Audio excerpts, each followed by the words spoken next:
Welcome back to Revenge Plus, where revenge isn't just sweet, it's unforgettable. Let's dive into today's unforgettable story. I will never forget the day my father said it. He looked at me with cold, emotionless eyes and said, "You're not worthy of being loved." The words hit me like a slap across the face, and I could feel the air grow heavier with the weight of his judgment. He didn't even flinch, didn't hesitate, as if it was just another normal, everyday statement. But for me, that moment changed everything.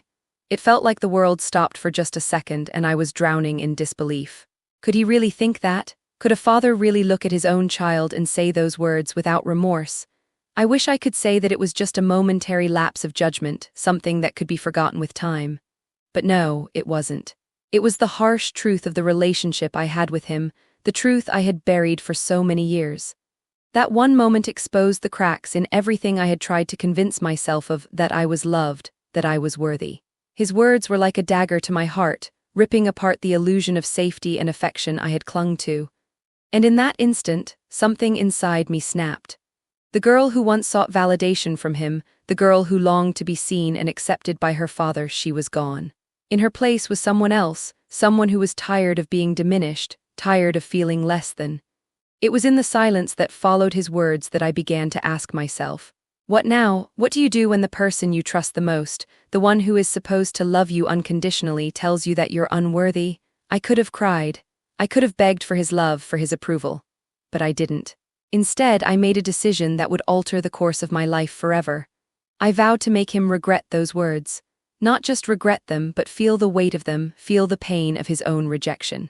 And I wasn't going to do it in a way anyone could predict. No, my revenge wouldn't be a momentary act of anger. It would be something far more devastating. Something that would take years to build, something that would make the world sit up and take notice. But before I could set my plan into motion, there was something I needed to understand. What did it mean to truly be worthy of love? If my father had made me feel like I wasn't deserving of it, could I prove to myself that I was, in fact, more than enough? This question haunted me, kept me up at night. I couldn't let it go. And then I found my answer, a simple yet profound realization. Love isn't something you beg for, it's something you earn, something you build. And that's when I started crafting my plan. It wasn't going to be a fast road, no quick fix or easy solution. I knew that revenge, true revenge, had to come from a place of strength. I couldn't allow my emotions to rule me. I needed to be smarter, to be strategic. And so, with every ounce of energy in me, I began to focus on one thing, building the kind of success and power that would make him feel small, insignificant. It wasn't about making him regret his words for a day. No, this was going to be a life-altering shift, something that would stay with him long after he realized what had happened. But I also knew that getting to this point wouldn't be easy. There would be setbacks, moments when I would question if it was worth it. But I had something to prove, not to him, but to myself. I had to show myself that I could rise above this, that I could become more than the girl who was rejected by her father. And as I began this journey, I thought about the years ahead.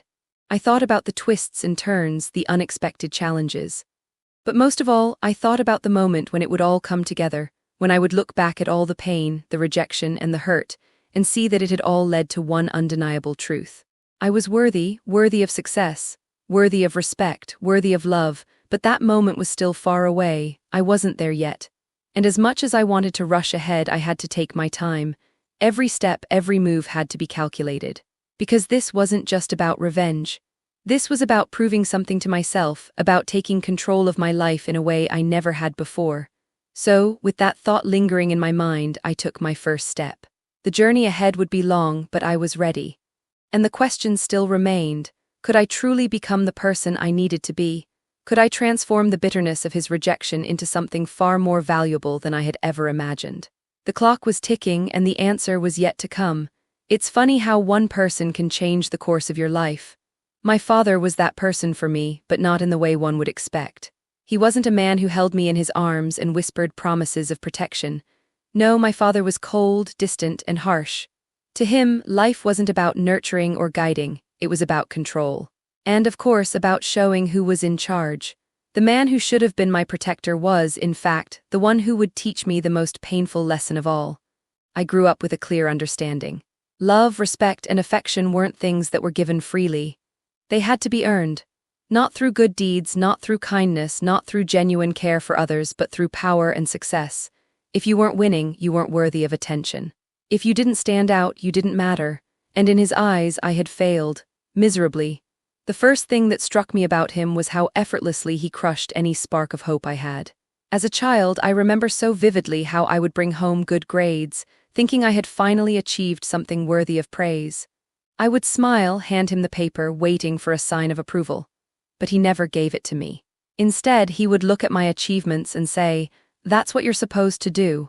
Don't expect a reward for doing what's expected of you." It wasn't just the lack of approval, it was the disregard for my feelings. I would have long conversations with him, sharing what I believed were important parts of my day, only for him to dismiss them with a wave of his hand. My interests didn't matter to him. My passions were a joke. I wasn't allowed to express vulnerability. To him, showing any weakness was a failure. But that wasn't even the worst part. The real cruelty came in the form of his words, and the way he used them to wound me over and over again. I remember, after a particularly rough argument with him, he looked me dead in the eyes and said, "You don't deserve love. No one will ever love you. Not the way you think you deserve. You're not good enough. Not for anyone." Those words echoed in my mind, repeating over and over as if they had been burned into my brain. They were the seeds that slowly turned into resentment, hatred, and eventually a deep desire to prove him wrong. I wanted to make him feel the emptiness he had made me feel.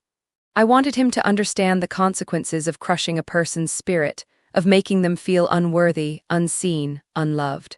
But as time went on, I realized something deeper. My father wasn't just a man who rejected me, he was a symbol of everything wrong with the way I had been raised. He embodied the expectations and the standards that society set for me, that I had to be perfect, that I had to be the best, that I had to be worthy of affection by proving I was superior to everyone else. He made me feel like I wasn't enough just as I was. I began to see how his actions weren't just limited to me. They permeated everything he did. Every decision he made, every word he spoke, was an attempt to control, to dominate. He ruled our household with an iron fist. He demanded respect but never gave it. His love was conditional, a weapon he used to manipulate, not to heal. He had a way of making you feel small without even trying. The way he dismissed people, how he treated anyone who wasn't important enough in his eyes, it all made me sick. And I was one of those people, his own flesh and blood. But even more revolting was the way he hid behind his own failures. He was a man who couldn't take responsibility for his shortcomings. He would blame everyone else for his problems. And the worst part, he believed it. He truly believed that the world was against him, that no one understood his genius, his pain, his struggles. But the reality was far different. He was a coward, a man who used his failures as an excuse to belittle others. And worst of all, he used me as his punching bag, the one he could beat down to make himself feel more powerful. I was just a means to an end, a tool for him to feel like he mattered in this world. But here's the thing. I had had enough. I had spent years trying to meet his impossible standards, bending myself to his will, trying to be something I wasn't. But no matter what I did, I was never enough. His cruelty never stopped. He always had something else to tear me down with. And when he told me that I didn't deserve love, I knew that was the final straw. It was no longer just about me wanting his approval. It was about breaking free from the shackles he had bound me with. It was about proving to myself that I could be more than the worthless daughter he made me feel like. But the question remained, how could I do that? How could I make him feel what I felt, make him understand that the power he held over me had no place in my life anymore? The answer was simple. I would take everything he thought he controlled, my worth, my future, my happiness, and turn it into something so grand, so powerful, that he wouldn't even know what hit him. I knew this would take time, patience, and a lot of planning. I couldn't let emotion dictate my next steps. I couldn't let myself act in anger, no matter how much I wanted to lash out. The key was to play the long game, to create a plan that would slowly but surely destroy everything he believed in. I had to be smart, I had to be cold, I had to be strategic. And above all, I had to show him that I wasn't just the daughter he had cast aside. I wasn't just a failure in his eyes. I was someone who was going to succeed, and make him regret every word he had ever said to me. This wasn't just revenge, this was transformation. This was taking back everything he had stolen from me, my self-worth, my love, my future. And I wasn't going to stop until I had shown him that no one could crush me. It took me years to build up the courage to walk away from the suffocating grip of my father's influence. But even though I had physically distanced myself from him, his words still haunted me. "You don't deserve love. You're not good enough." They echoed in my mind at the most unexpected times, gnawing away at my confidence. The darkness of those words had embedded themselves so deeply into my psyche that, for a long time, I couldn't imagine how I could rise above them. But slowly, piece by piece, I began to gather the strength to fight back, not against him, but for myself. What I realized was that my father had underestimated me. For all his control and manipulation, for all the ways he had tried to break me down, he had missed one critical truth. I was far stronger than he could ever imagine. I didn't need him to love me. I didn't need anyone's validation, least of all his. What I needed was to prove to myself that I was capable of more, that I could make something of my life, regardless of his rejection. The day I decided to take control of my life was the moment I decided to stop being a victim. I refused to let his words define my future. I was done hiding in the shadow of his disdain, and I was done allowing his rejection to dictate my worth. I had a plan, a long-term plan that would not only heal the wounds he had caused, but would also be a testament to my strength. I had always been told that money couldn't buy happiness. But I didn't care about happiness, at least not in the way everyone thought I should. What I wanted was power, success. I wanted to be so successful that it would force him to acknowledge me. Not because I wanted his approval, but because I wanted him to see that I didn't need him to succeed. I could do it on my own, and I was going to prove it in the most impactful way possible. For years, I had watched him chase after wealth, after status, after recognition. It wasn't about being rich. It was about being someone people looked up to, someone they couldn't ignore. I had seen how his world revolved around money, and how it shaped every decision he made. If money was the one thing that commanded respect in his eyes, then that's exactly what I would aim for. But I wasn't going to just follow in his footsteps. I wasn't going to work in a job I hated, live paycheck to paycheck, just to accumulate wealth. I knew there was a smarter, faster way. It was time to play the game on my terms. I started studying everything I could about wealth creation, about building something from nothing. I became obsessed with the idea of entrepreneurship. I began small, working tirelessly on business ideas, testing my skills, networking with people who had the knowledge I lacked. I knew the road would be long and full of setbacks, but every failure was a lesson, every challenge a stepping stone. There were days when I felt like giving up, days when the weight of it all felt unbearable. But I had a fire inside me now, a fire fueled by the rejection, the pain, the anger. I couldn't go back to the person I was before. I couldn't be the girl who sought love and approval from someone who had never given it to me. I had to be someone else, someone stronger. Along the way, I discovered something crucial. Success didn't come just from having money, it came from confidence, from the willingness to take risks, to make mistakes, and to keep moving forward. I realized that the most important asset I could build wasn't just a business. It was my own mindset. I had to learn how to think like someone who had already succeeded, even when everything around me screamed that I wasn't good enough. But success was not going to come easily, and there were moments when I thought about giving up, when the temptation to fall back into my old patterns of self-doubt felt overwhelming. Those moments would pass, though, and I would always remember why I started. I began to build my business brick by brick, using every ounce of energy, every lesson learned, every connection made. I learned how to sell, how to negotiate, how to lead. Every day was a test of my resolve. I surrounded myself with people who pushed me to be better, who encouraged me to keep going even when the odds were against me. But there was always one thing that kept me going, the image of my father's face when I finally succeeded. I knew it wouldn't be long before the world started to take notice.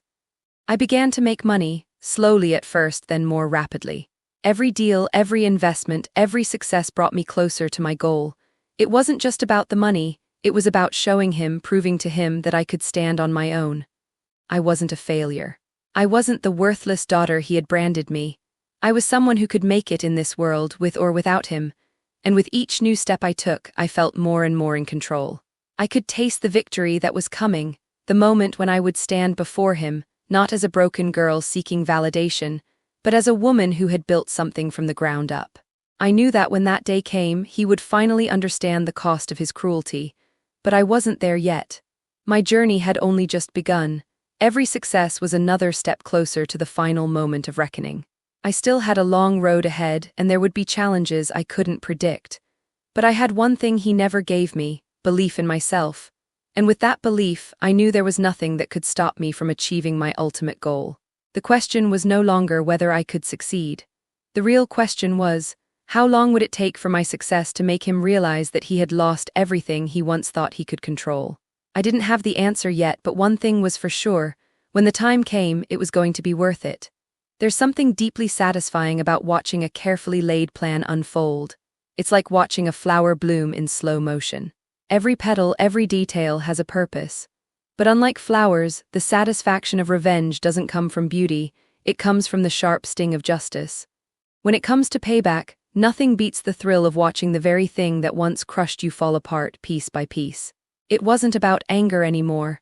It wasn't about getting back at him for his cruelty, his callous words, or the years of belittlement.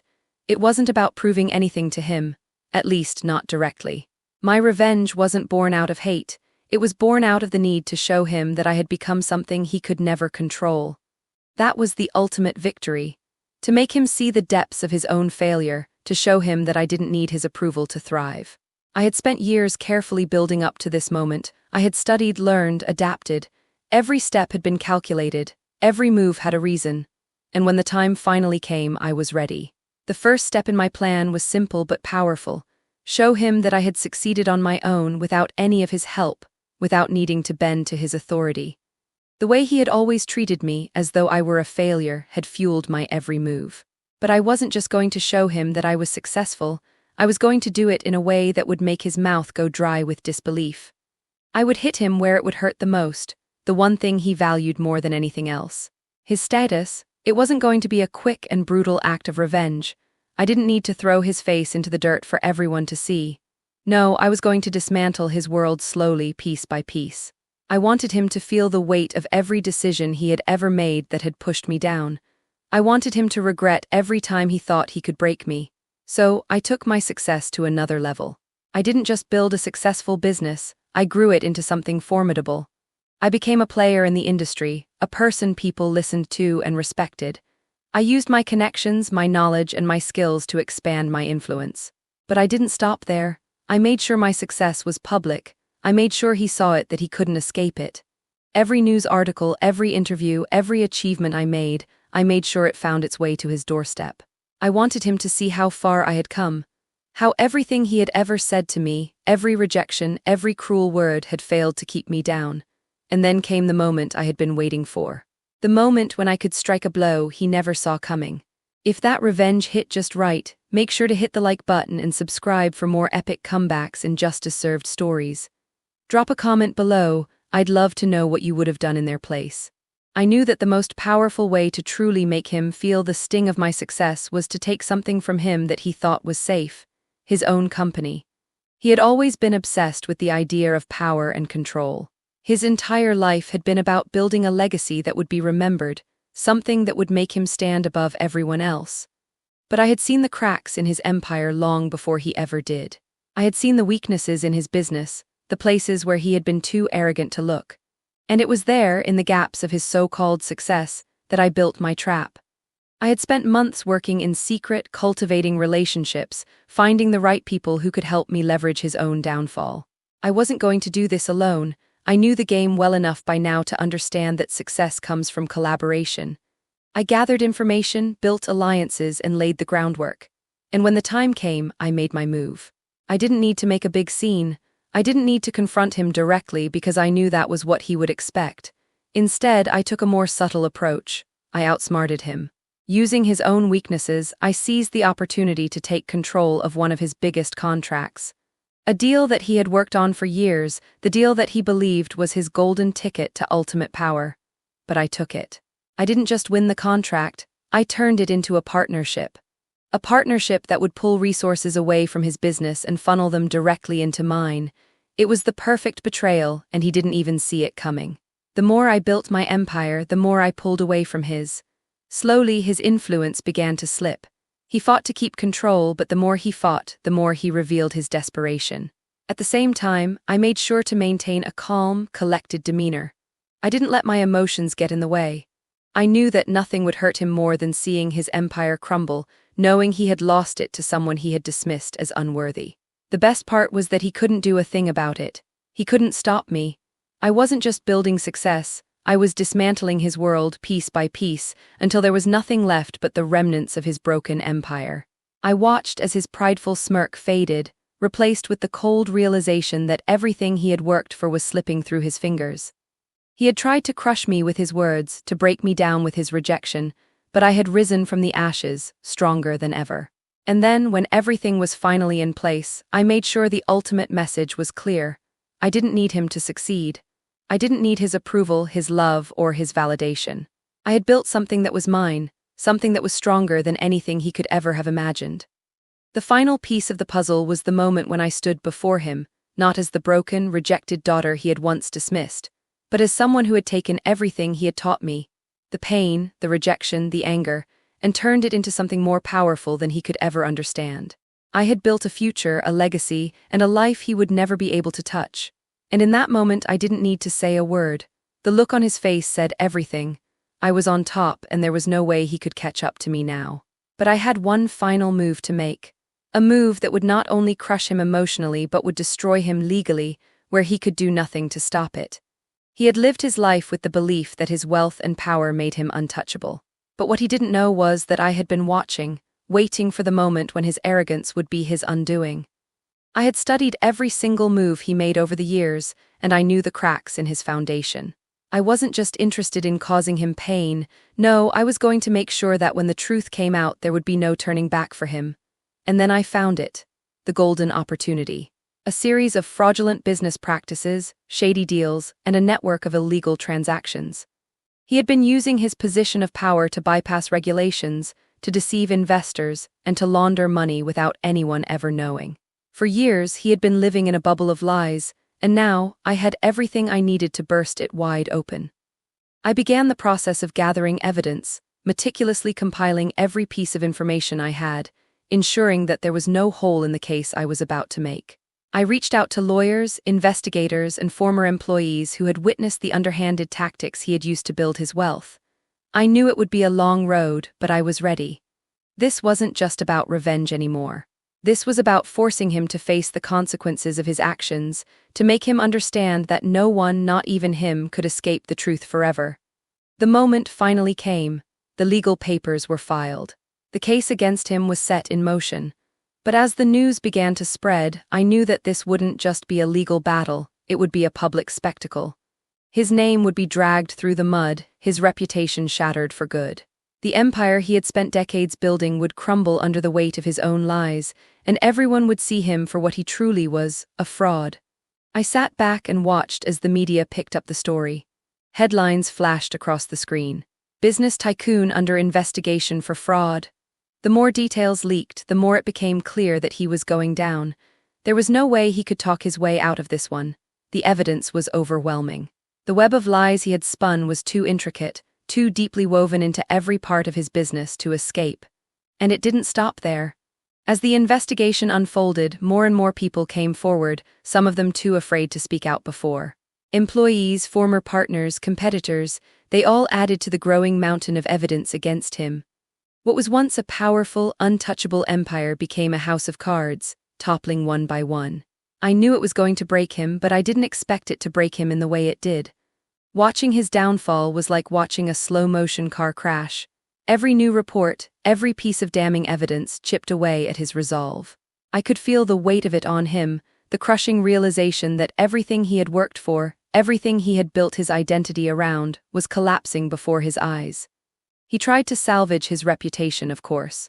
He tried to deny everything, to blame others, to shift the responsibility.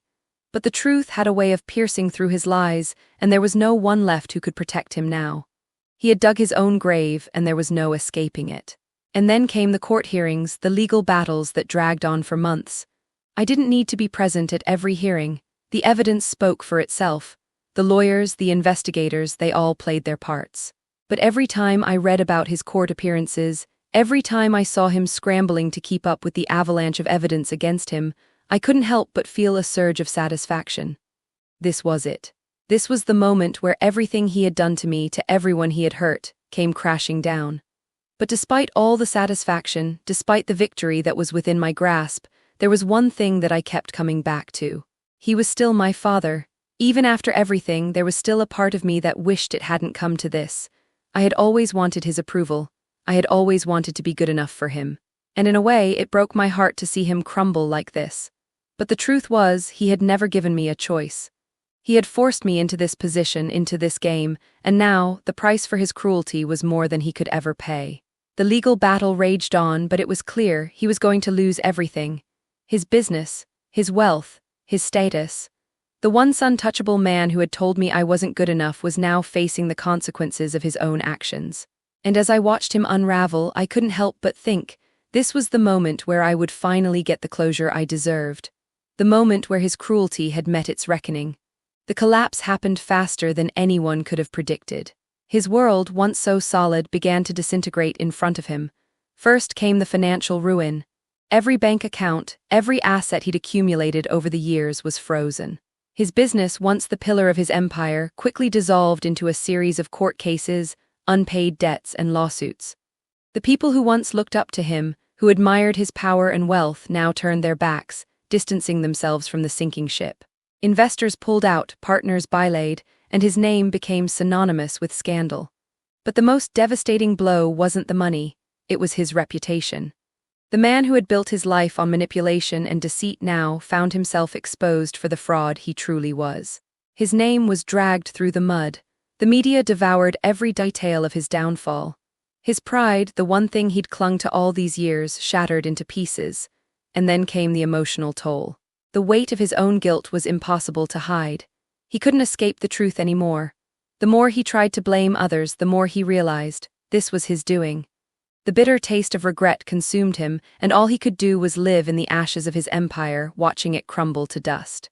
In the wake of his fall, I found myself standing on the other side, not with satisfaction but with a quiet resolve. My journey had been long, and though I had proven what I set out to prove, I now saw the world differently. It wasn't just about revenge or tearing him down, it was about rebuilding something from the ruins. I wasn't the same person I had been when I started. I had transformed, not just by the success I built, but in the way I learned to help others rise too.